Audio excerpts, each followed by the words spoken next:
नमस्कार दोस्तों, आप सभी लोगों का द राइट चैनल पे स्वागत है। जैसा कि हम लोग आज बात करने वाले हैं, इंडिया या सभी पार्टियां गठबंधन कर ले फिर भी बीजेपी ही जीतेगी, और ये दावा करती है हमेशा। क्यों करती है, इसी पे हम लोग बात करने वाले हैं। तो जैसे में अगर हम लोग देखेंगे तो सुप्रीम कोर्ट ने एक बात कहा था। सुप्रीम कोर्ट ने कहा था कि ईवीएम के द्वारा कभी भी चुनाव पारदर्शी नहीं कराया जा सकता। इसका मतलब क्या है? इसका मतलब ये होता है कि ईवीएम से जो चुनाव होता है वो समझिए कि कहीं ना कहीं घोटालों का शिकार हो सकता है। ठीक है, सुप्रीम कोर्ट ने ये बात कही थी कि ईवीएम जो चुनाव कराई जाती है, वो जो गणना है या वो जो उसका जो ट्रांसपेरेंसी है, वो कहीं ना कहीं वो खतरे में पड़ जाती है।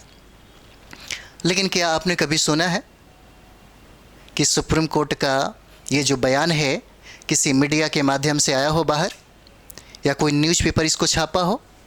कभी नहीं छापा। क्या वजह थी कि इसको आम पब्लिक में लोगों को सामने मतलब दिखाया नहीं गया? ये एक बहुत बड़ा मुद्दा बनता है।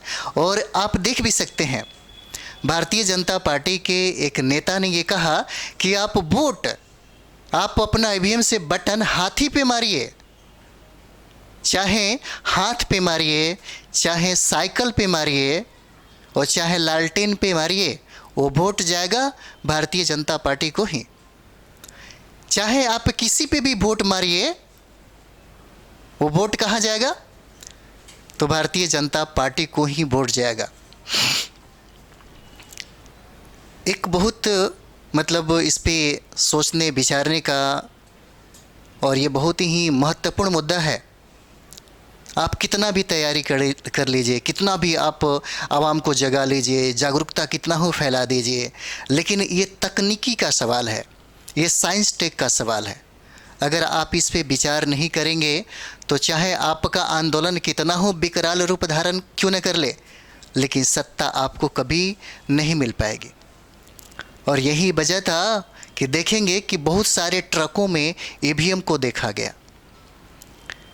जब सुप्रीम कोर्ट ने जब ये मांग की थी कि ईवीएम को दिखाया जाए, तो लोगों ने लगभग 19 लाख से कहीं ज़्यादा जो ईवीएम था वो कभी मिला ही नहीं, गायब हो गया। इतनी सारी ईवीएम जो मशीन जो है वो पता ही नहीं चला। इसकी संख्या बहुत कम नहीं है, 19 लाख से कहीं ज़्यादा। और मैं आपको बता दूं, बाद के चुनाव में वीवीपैट भी लगाया गया ताकि और भी चुनाव को पारदर्शी तरीके से इसको लाया जा सके। लेकिन चुनाव आयोग ने क्या जवाब दिया कि 6 से 7 लाख जो वीवीपैट मशीन थी वो खराब हो गई। इसको ये दिखाया गया, ये दर्शाया गया। और एक बात आप देखेंगे, चुनाव के समय में ही एक करीमगंज के एक विधायक थे, बीजेपी के विधायक थे, जिनके गाड़ियों में बहुत सारा ईवीएम मशीन को भी देखा गया। हालांकि वहाँ पे बहुत सारा विवाद हुआ, पब्लिक उसको चारों तरफ से घेर लिया। जिस तरीके से पहले अगर हम लोग देखेंगे, जब मतलब ईवीएम से जब वोट नहीं डाला जा रहा था, यानी कि बैलेट पेपर से जब चुनाव हो रही थी, तो बहुत ही गुंडा मवाली, बहुत ही सारा पार्टियां थी, बूथ को कैप्चर करवा लेती थी। जो बाहुबली थे उनके द्वारा कैप्चर करा लिया जाता था, उसको बूथ को लूट लिया जाता था। लेकिन ईवीएम मशीन को भी इस तरीके से मतलब समझिए कि कैप्चर कराया जाएगा, ये सोचा नहीं गया था। अब ज़रा सोच के देखिएगा, अगर कभी आपको लगे कि किसी विकसित कंट्री में अगर ऐसा हो, तो सोच सकते हैं कि वहाँ की जनता क्या करेगी, वहाँ का सरकार क्या करेगा, और पूरे विश्व में एक छवि कैसे बन जाएगी क्या। और सबसे बड़ी बात एक और भी बताते हैं आपको, जो महत्वपूर्ण है।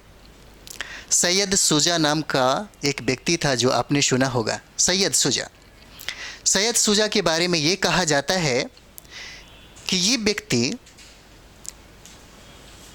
मतलब समझिए कि जब लंदन में एक प्रेस कॉन्फ्रेंस बुलाई गई थी तो उसने ये दावा किया था कि ईसीआई मतलब जो है इलेक्ट्रॉनिक कॉरपोरेशन ऑफ जो लिमिटेड है, जो इंडिया है, इसमें ये व्यक्ति काम करता था, जहाँ पे ईवीएम मशीन को बनाया जाता था, जहाँ पे एक डिज़ाइन तैयार किया जाता था। और उसने ये दावा किया मैं वहाँ पे काम करता था और मेरे जितने भी टीम के लोग थे वो सभी लोग इस मशीन को बनाने में ही लगे रहते थे। और उसने ये कहा कि ये जो मशीन है इसे हैंग किया जा सकता है और इसका इस्तेमाल भी भारतीय जनता पार्टी ने किया। उसने ये दावा किया। हालांकि जब थोड़ा सा लीक होने की जब बात आई तो लोग उसको यहाँ तक कि बहुत मारे पीटे भी, बहुत सारी धमकियाँ भी दी गई और यहाँ तक कि उसको गोली भी मार दिया गया। हालांकि किसी तरह बच गया और बच करके जब भारत से बाहर गया, यानी कि भागना पड़ा उसको, और जब अमेरिका में गया तो अमेरिका में शरण लिया और अमेरिका में शरण लेने के बाद वहाँ की सरकार को बोला कि मेरे पास प्रूफ है, मैं प्रूफ कर सकता हूं कि भारतीय जनता पार्टी 2014 में किस तरीके से ईवीएम का इस्तेमाल किया और किस तरीके से लोकतंत्र को खतरे में डाला। उसने ये भी कहा कि हमारे जो साथी हैं उनको एक ही रूम में, फिल्मी दुनिया की तरह जैसे हम फिल्मों में जो देखते हैं, एक ही रूम में गुंडे को बंद करके एक हीरो के द्वारा क्या कर दिया जाता है, गोलियों से भून दिया जाता है, उसी तरीके से जितने टीम के मेंबरान थे सभी लोगों को गोलियों से भून दिया गया। ऐसा मतलब सिचुएशन बनाया गया।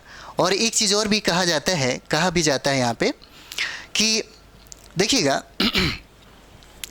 उस समय मध्य प्रदेश में, राजस्थान में, छत्तीसगढ़ में चुनाव हो रही थी और वो सारा का सारा खेल बीजेपी के पक्ष में जा रहा था। लेकिन इसने ये दावा किया कि हम लोकतंत्र को मैंने बचाया। और लोकतंत्र को कैसे बचाया? तो यानी कि हैंग होने से बचाया। और इसमें कहा जाता है डेटा ट्रांसमिशन समझिए कि एक लगाया जाता है जो कहीं ना कहीं इसको मतलब हैंग करने से क्या करती है, बचा लेती है। 2015 के चुनाव पे अगर आप नज़र डालेंगे तो 2015 के चुनाव दिल्ली में हो रही थी और 2015 के चुनाव जब दिल्ली में हो रहा था तो उस समय की सारा का सारा जो पैटर्न थी, जो बोर्ड था, वो किसके पक्ष में जाने के पक्ष में था? तो भारतीय जनता पार्टी के पक्ष में। लेकिन इन लोगों के बदौलत वहाँ पे आम आदमी पार्टी जीत गई। कितने ऐसे लोग हैं जो साइंस टेक और साइंस तकनीक की दुनिया को समझते हैं। भारत की मैं बात कर रहा हूँ। भारत में लोग तो सही ढंग से शिक्षित भी नहीं है। अभी भारत की अगर रेशियो की बात करें तो 2011 जनगणना के अनुसार कहा जाता है कि 74.04% लोग ही शिक्षित हैं। यहाँ पे ज़्यादा पढ़े लिखे लोग नहीं हैं।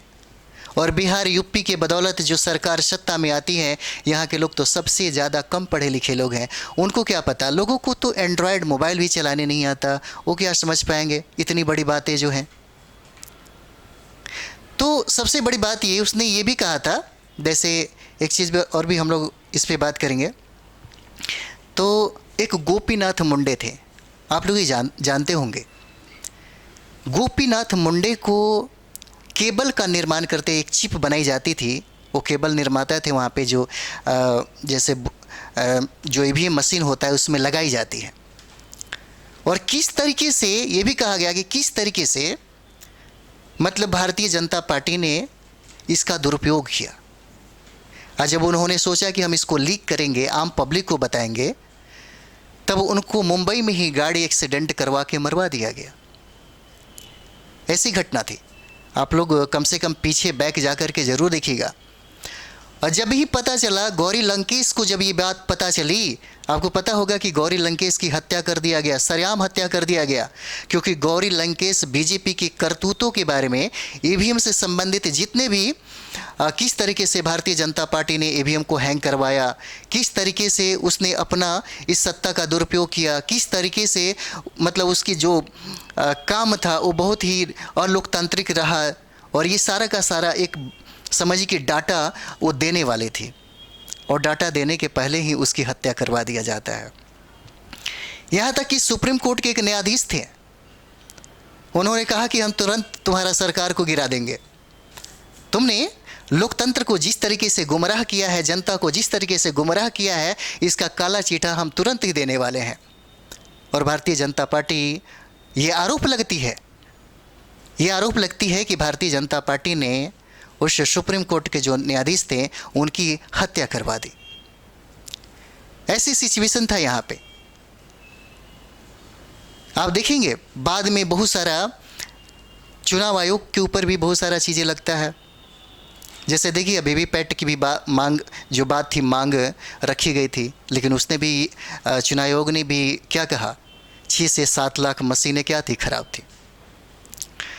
जिस चुनाव को डॉक्टर BR अम्बेडकर ने कहा था यह एक लोकतंत्र का हृदय गति के समान होता है, अगर ये रुक जाए, अगर इसका दुरुपयोग हो जाए तो लोकतंत्र खतरे में पड़ जाता है। ये लोकतंत्र के लिए क्या है, ये हृदय गति के समान हो जाता है। और यहाँ तक मैं बताऊँ आपको, ममता बनर्जी ने भी ये बात कही है कि किस तरह से भारतीय जनता पार्टी EVM का दुरुपयोग करती है। और उन्होंने ये कहा कि मेरे पास प्रूफ है, मेरे पास प्रमाण है, मैं इसका प्रूफ आपको दे सकती हूँ। और ये किसने कहा, जो पश्चिम बंगाल के जो मुख्यमंत्री हैं ममता बनर्जी ने ये बात कहा कि उनके पास ये क्या है, सबूत है। और ज़रा सोच के देखिएगा, हमारे भारत में ये कहा जाता है कि भारत की जनसंख्या बहुत ज़्यादा है, जिसके वजह से EVM का प्रयोग करना, पैसे का कहीं ज़्यादा खर्च ना हो, समय का कहीं ज़्यादा खर्च ना हो, और ये सबूत, ये सिद्धांत दिया जाता है। लेकिन ज़रा सोच के देखिएगा, इस विश्व का सबसे ज़्यादा ताकतवर जो कंट्री है जिसे हम अमेरिका कहते हैं, अमेरिका साइंस टेक्नोलॉजी की दुनिया में, साइंस टेक की दुनिया में बहुत ही ज़्यादा डेवलप है, और वहाँ पे चुनाव कभी भी EVM मशीन से नहीं होती। 2016 में एक नीदरलैंड कंट्री है, नीदरलैंड कंट्री ने क्या कर लिया, 2016 में EVM पे बैन लगा दिया कि यहाँ चुनाव बिल्कुल EVM मशीन से नहीं होगा, बैलेट पेपर से होगा। फ्रांस में ऐसा किया गया, यहाँ तक कि इटली में ऐसा किया गया। जब विकसित कंट्री अपने देश में समझिए कि EVM मशीन पे जब बैन लगा देती है और वहाँ की जनता सवाल पूछती है तो उसको जवाब देना होता है, लेकिन भारत में ऐसा नहीं है। जैसे भारत की प्राइवेट लिमिटेड जो इलेक्ट्रॉनिक जो एक ECIL जो एक कंपनी है, जो समझिए कि आपके EVM मशीन का जो निर्माण करती है, इस मशीनों को अन्य देशों में भी कुछ ऐसे देश है जहाँ पे भेजा जाता है। अन्य देश भी हमारे भारत से क्या करते हैं, EVM मशीन को खरीदते हैं अपने देश में चुनाव कराने के लिए, और जब उस देश में जब चुनाव होता है तो वहाँ भी यही सवाल पैदा हो जाता है। आप देखेंगे बहुत सारा कंट्री दोषारोपण लगाती है कि जिस देश में ऐसा हाल है और वहाँ भी प्रूफ किया जाता है। मेरी कहने का मतलब है, ज़रा सोच के देखिएगा, ये सिचुएशन बिल्कुल इस तरीके से बना दिया गया EVM को लेकर के, और सारे लोग जितने भी पार्टियां हैं वो सारा दावा करती हैं।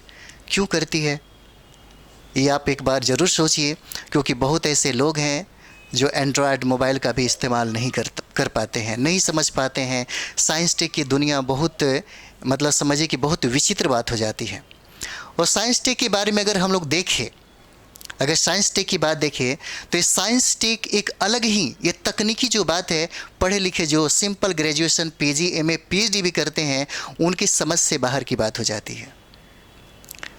और साइंस टेक जिस तरह से हावी होते जा रहा है आपकी ज़िंदगी में जिस तरह से साइंस टेक हावी होते जा रहा है, आप घिर गए हैं, आप साइंस टेक के बीच में हैं, आप सेंटर में हैं। और साइंस टेक को, इतनी बड़ी बात को समझना आम आवाम बिल्कुल नहीं समझ सकती। और बहुत ऐसे राजनीतिक पार्टियां हैं जो ये दावा करती हैं कि अब EVM से चुनाव नहीं होना चाहिए, और बीजेपी आज भी दावा करती है। और बहुत ऐसे इनकी पार्टी में रहने वाले बहुत ऐसे लोग हैं जो ये दावा करते हैं कि चाहे कुछ भी हो जाए तुम किसी पे भी वोट देना, चाहे हाथी पे देना, बहुजन समाज पार्टी को देना, समाजवादी पार्टी को देना, कांग्रेस पार्टी को देना, चाहे लालटेन छाप को देना, चाहे किसी भी पार्टी को देना, वोट तो हमारे पास ही आएगा, हमारे पास ही गिरेगा। तो ईवीएम पे जिस तरीके से आपको संदेह देखा जा रहा है और जिस तरीके से चुनाव आयोग भी इस घेरे में आ गई है, कम से कम इस चीज़ पे विचार करने की ज़रूरत है। और सबसे ज़्यादा विचार भारत के जनता को समझना है। भारत की जनता को समझना है कि भारत के लोकतंत्र को किस तरह खतरे में डाला जा रहा है, किस तरह से गुमराह किया जा रहा है और किस तरीके से, किस ब्रेन का इस्तेमाल करके आपकी वोट जो सटीक जगह पे जानी चाहिए वो सटीक जगह पे नहीं जाता। आपके वोट का जो बहुत बड़ी कीमत है, डॉक्टर बी आर अम्बेडकर ने कहा था, ये वोट की जो वैल्यू है, वयस्क मताधिकार जो होता है ना, इसको इतनी बड़ी ताकत बनाई गई थी। उन्होंने कहा था कि यही एक तो चीज़ है जो रानी और मेहता रानी को दोनों को एक ही पटरी पे लाके खड़ा कर देता है। और ये ताकत बनती है जनता के लिए और जनता में लोकतंत्र के लिए, और लोकतंत्र को बेहतर समझिए कि स्वस्थ बनाने के लिए ये चुनाव ही सबसे बेहतर चीज़ होता है। और ये हृदय गति के समान होता है।